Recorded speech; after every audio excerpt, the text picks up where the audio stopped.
ठाण्याच्या महापौर पदावर शिवसेनेच्या शर्मिला पिंपळकर यांची तर उपमहापौरपदी भारतीय जनता पार्टीचे कृष्णा पाटील यांची निवड झाली आहे. आज पीठासीन अधिकारी डॉक्टर श्रीकृष्णनाथ पांचाळ यांच्या उपस्थितीमध्ये ही निवडणूक ठाणे महानगरपालिकेच्या सभागृहामध्ये संपन्न झाली. सकाळी 11:30 वाजता ठाणे महानगरपालिकेच्या डॉक्टर बाबासाहेब आंबेडकर सभागृहामध्ये विशेष सर्वसाधारण सभेचं आयोजन करण्यात आलं होतं. या सभेला पीठासीन अधिकारी डॉक्टर श्रीकृष्णनाथ पांचाळ हे देखील उपस्थित होते. महापौर आणि उपमहापौर पदाच्या निवडीची घोषणा झाल्यानंतर महानगरपालिका आयुक्त सौरभ राव यांनी नवनिर्वाचित महापौर शर्मिला पिंपळकर आणि उपमहापौर कृष्णा पाटील यांचं अभिनंदन केलं. शर्मिला पिंपळकर यांची ठाणे महानगरपालिकेच्या महापौर पदावर नियुक्ती झाल्यानंतर शिवसेनेच्या नगरसेवकांनी आज ठाणे महानगरपालिकेच्या आवारामध्ये एकच जल्लोष केला. जवळपास 4 वर्षांनंतर ठाणे महानगरपालिकेचं सभागृह पुन्हा एकदा अस्तित्वात आलं आहे. मार्च 2022मध्ये ठाणे महानगरपालिका बरखास्त करण्यात आली होती. त्यानंतर तब्बल 4 वर्ष निवडणूक झाली नव्हती. यंदाची निवडणूक झाल्यानंतर शिवसेनेचं निर्विवाद बहुमत ठाणे महानगरपालिकेमध्ये आलं. मात्र ही निवडणूक शिवसेना आणि भारतीय जनता पार्टी यांनी एकत्रितपणे लढल्याने उपमहापौरपदी भारतीय जनता पार्टीचे कृष्णा पाटील यांची निवड झाली आहे. या दोघांचीही निवड झाल्यानंतर त्यांची मिरवणूक देखील शहरामधून काढण्यात आली. यावेळेस भगव्या झेंडे फडकवत या मिरवणुकीचं आयोजन करण्यात आलं. ठाण्याच्या महापौरपदी शर्मिला पिंपळकर यांची निवड झाल्यानंतर ठाणे महानगरपालिका परिसरामध्ये आज जबरदस्त जल्लोष करण्यात आला. परिवहन मंत्री प्रताप सरनाईक, आमदार संजय केळकर, आमदार निरंजन डावखरे, भाजप शहर जिल्हाध्यक्ष संदीप लेले, शिवसेना ठाणे शहरप्रमुख हेमंत पवार यांच्यासह शिवसेना भाजप नेत्यांच्या उपस्थितीमध्ये महापौर उपमहापौर पदाचा पदभार स्वीकारला. यासाठी महानगरपालिकेत छत्रपती शिवाजी महाराजांच्या प्रतिमेला पुष्पहार अर्पण करण्यात आला. महापौर पदासाठी ठाणे महानगरपालिकेत 4500 किलो वजनाची फुलं लावून जय्यत तयारी करण्यात आली होती. यावेळेस परिवहन मंत्री प्रताप सरनाईक, आमदार संजय केळकर, महापौर शर्मिला पिंपळकर गायकवाड, उपमहापौर कृष्णा पाटील आदींनी प्रसारमाध्यमांशी बोलताना अधिक माहिती दिली. सदर नियुक्तीनंतर नवनिर्वाचित महापौर उपमहापौर यांना शुभेच्छा देण्यासाठी एकच गर्दी झाल्याचं चित्र देखील बघायला मिळालं. CP Goenka International School, nurturing talent at young age for scholastics, sports and performing arts in global perspective. Proud to have world toppers and country toppers in 10th standard Cambridge examinations. Ranked the best emerging school by the Times of India for personality over percentage. CP Goenka is the intelligent choice. Bhavani jewellers Thane, पारंपरिक आणि आधुनिक दागिन्यांचा अप्रतिम संगम. प्रत्येक स्त्रीची पहिली पसंती Bhavani jewellers Thane. नक्की भेट द्या. ठाणे महानगरपालिकेचे मालमत्ता कर म्हणजेच प्रॉपर्टी टॅक्स भरण्याचे आवाहन. सन 2022-23 या आर्थिक वर्षाचे मालमत्ता कराचे म्हणजेच प्रॉपर्टी टॅक्सचे बिल ठाणेकर करदात्यांना महापालिकेमार्फत आर्थिक वर्षाच्या सुरुवातीस म्हणजेच माहे एप्रिल 2022 मध्ये देण्यात आलेले आहे. तथापि अद्यापही काही करदात्यांनी मालमत्ता कर महापालिकेकडे जमा केलेला नाही. सध्या आर्थिक वर्षाचा अंतिम टप्पा सुरू झाला आहे. मालमत्ता कर वसुलीसाठी महापालिकेतर्फे कडक कारवाई हाती घेण्यात आली आहे. या अंतर्गत जंगम मालमत्ता, टीव्ही, फ्रीज, वाहन व इतर जप्त करणे तसेच स्थावर मालमत्ता वॉरंट बजावून जप्त करण्यात येत असून मालमत्तेचा जाहीर विक्रीद्वारे लिलाव करून कराची रक्कम वसूल करण्यात येत आहे. मालमत्तेस पाणी पुरवठा करण्यात येणारे नळ संयोजन खंडित करण्यात येत आहेत. त्याचप्रमाणे थकीत मालमत्ता करावर 2% व्याज आकारले जात असल्याने भरावयाची रक्कम वाढत आहे. आपला मालमत्ता कर propertytax.thanecity.gov.in या लिंकद्वारे तसंच गुगल पे, फोन पे, पेटीएम याद्वारे ऑनलाईन पद्धतीने करण्याची सुविधा उपलब्ध करून दिली आहे. शनिवार, रविवार व सार्वजनिक सुट्टीच्या दिवशी नागरिकांना मालमत्ता कर भरणे सोयीचे व्हावे याकरता महापालिकेचे मालमत्ता कर संलग्न कार्यालय या दिवशी कार्यान्वित ठेवण्यात आलेले आहे. तरी मालमत्ता कर वसुलीची अप्रिय कारवाई टाळण्याच्या दृष्टिकोनातून मालमत्ता कर भरून महापालिकेस सहकार्य करावे. धन्यवाद.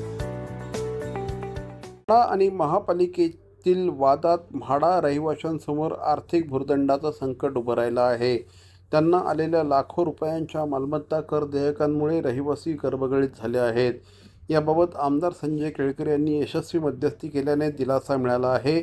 भाजपच्या खोपट येथील जनसेवकाचा जनसंवाद या कार्यक्रमात त्यांनी माध्यमांना माहिती देताना सांगितलं की म्हाडा आणि महापालिका अधिकाऱ्यांच्या वादामुळे म्हाडा रहिवाशांना लाखोंची मालमत्ता कर देयकं आली होती. त्यामुळे रहिवाशांसमोर आर्थिक संकट उभं राहिलं. वास्तविक म्हाडाने हे पैसे भरणं बंधनकारक आहे. विशेष म्हणजे म्हाडाचे पैसे ठाणे महापालिका देणे लागते, मात्र महापालिका ते देत नाहीत. अशात महापालिका लाखोंची देयकं पाठवून रहिवाशांना वेठीला धरत आहे. याबाबत रहिवाशांनी ही बाब कानावर टाकल्यानंतर संबंधित अधिकाऱ्यांशी चर्चा केली. यावेळेस रहिवाशांना यापुढे देयकं पाठवणार नसल्याचं अधिकाऱ्यांनी सांगितलं आहे. आज 83वा जनसंवादाचा आमचा दिवस होता आणि याच्यामध्ये विविध भागामधली विषय घेऊन लोक आले होते. प्राधान्याने सांगायचं म्हणजे महापालिकेमध्ये जो इंजिनिअरिंग विभाग आहे तर कामगार 10-10 तास काम करतात आणि त्यांना साधं किमान वेतन देखील देऊ शकत नाही अशी परिस्थिती आहे. वास्तविक मागच्या आठवड्यामध्ये संबंधित अधिकाऱ्यांना मी सांगितलं होतं की त्या कॉन्ट्रॅक्टरला पहिल्यांदा तुम्ही बोलवून किमान वेतन द्यायची त्याला नोटीस द्या आणि अजूनही झालेलं नाही. त्याच्यामुळे त्या संबंधामध्ये आता मी स्वतः अधिकारी, तो कॉन्ट्रॅक्टर आणि कामगार, शेवटी हा कष्टकरी माणूस आहे आणि त्याला जर योग्य पद्धतीने त्याचा मोबदला जाणीवपूर्वक दिला जात नसेल तर अशा कॉन्ट्रॅक्टरना, कारण कॉन्ट्रॅक्टर राज चालू आहे महापालिकेमध्ये आणि या कॉन्ट्रॅक्टरना कोणाची काही भीती नाही आहे, मनमर्जी चालू आहे आणि त्याच्यामुळे अशा कॉन्ट्रॅक्टरला काळ्या यादीत घालून त्यांना पहिले काढून टाकायला पाहिजे. अशा प्रकारची या पुढच्या काळामध्ये भूमिका घ्यायला लागेल. कारण की कष्टकऱ्यांना योग्य पद्धतीने जर कॉन्ट्रॅक्टर न्याय देत नसेल तर ते योग्य नाही. त्याच्याबरोबरच म्हाडा आणि महापालिका यांच्या आपापसातल्यामुळे तिथे म्हाडाच्या इमारतीमध्ये राहणारे जे लोक आहेत त्यांना लाखो रुपयाची प्रॉपर्टी टॅक्सची बिलं आलेली. म्हाडाचे पैसे जे आहेत ते महापालिका देणं लागतं आणि महापालिका ते पैसे देत नाही आणि महापालिका प्रॉपर्टी टॅक्स भरण्याकरता तिथल्या निवासी जिथं रहिवाशांना ओलीस ठेवतं, त्यांना वेठीस धरतं की त्यांनी भरायला पाहिजे. वास्तविक ते म्हाडाने भरणं बंधनकारक आहे. तर त्या संबंधामध्ये देखील संबंधितांशी माझा चर्चा झाली आणि त्यांनी ते मान्य केलं आणि रहिवाशांना कुठल्याही प्रकारे या संबंधामध्ये त्रास दिला जाणार नाही. बाकीची निरनिराळी फसवाफसवीची तर प्रकरणं नेहमीप्रमाणे आलेलीच आहेत. काही तर रिचेकिंग करता दिलेलं पुणे विद्यापीठामध्ये ते 1-1 वर्ष झालं ते रिचेकिंगचा काही निर्णयच आलेला नाही आणि त्याच्यामुळे तिथेही संबंधितांना आपण संपर्क केला. रस्ते अपघातातील जखमी व्यक्तींच्या उपचारासाठी केंद्र सरकारच्या रस्ते वाहतूक आणि महामार्ग मंत्रालयाने कॅशलेस उपचार योजना सुरू केली आहे. या योजनेतील ICUची मर्यादा किमान 25 दिवसापर्यंत वाढवावी, तसंच उपचारांची रक्कम 5 लाखांपर्यंत वाढवावी अशी आग्रही मागणी खासदार नरेश म्हस्के यांनी केली आहे. कॅशलेस उपचार योजनेमध्ये 2 सुधारणा केल्यास गोरगरीब, कष्टकरी आणि सर्वसामान्य नागरिकांना दिलासा मिळणार असल्याची बाब खासदार नरेश म्हस्के यांनी सभागृहाच्या निदर्शनास आणून दिली. लोकसभेमध्ये नियम 377 अंतर्गत खासदार नरेश म्हस्के यांनी कॅशलेस उपचार योजनेमध्ये करायच्या बदलांविषयी लोकसभा अध्यक्षांसमोर ठळक मुद्दे मांडले. मोटर वाहन कायदा 1988च्या कलम 162 अंतर्गत रस्ते अपघात पीडितांसाठी कॅशलेस उपचार योजना 2025 ही दिनांक 5 मे 2025 रोजी अधिसूचित करण्यात आली आहे. देशभरात रस्त्यावर होणाऱ्या अपघातांचं प्रमाण वाढलं आहे. कमावता व्यक्ती अपघातात जखमी झाला की त्याच्या उपचारासाठी कुटुंबावर आर्थिक संकट ओढवतं. अशा परिस्थितीत केंद्र सरकारच्या रस्ते, परिवहन आणि महामार्ग मंत्रालयाने सुरू केलेली कॅशलेस ट्रीटमेंट ही अत्यंत उल्लेखनीय बाब आहे.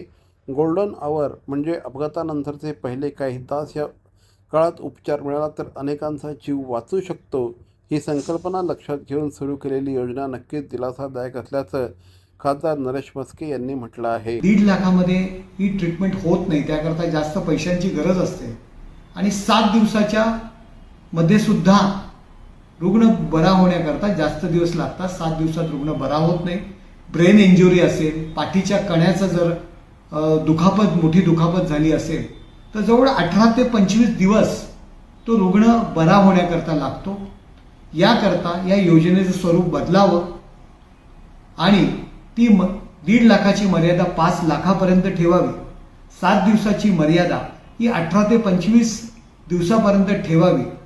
हा मुद्दा, या योजनेत बदल करण्याचा मुद्दा आज संसदेमध्ये 377 नियमाच्या आधारे मी मांडलेला आहे. लोकसभा अध्यक्षांना मी विनंती केलेली आहे की जर एखाद्या व्यक्तीचा अपघात झाला तर संपूर्ण कुटुंब रस्त्यावर येतं आणि जी काही आपली योजना आहे त्या योजनेमध्ये बदल करायला पाहिजे आणि ती मर्यादा 1.5 लाखाची 5 लाखापर्यंत करावी.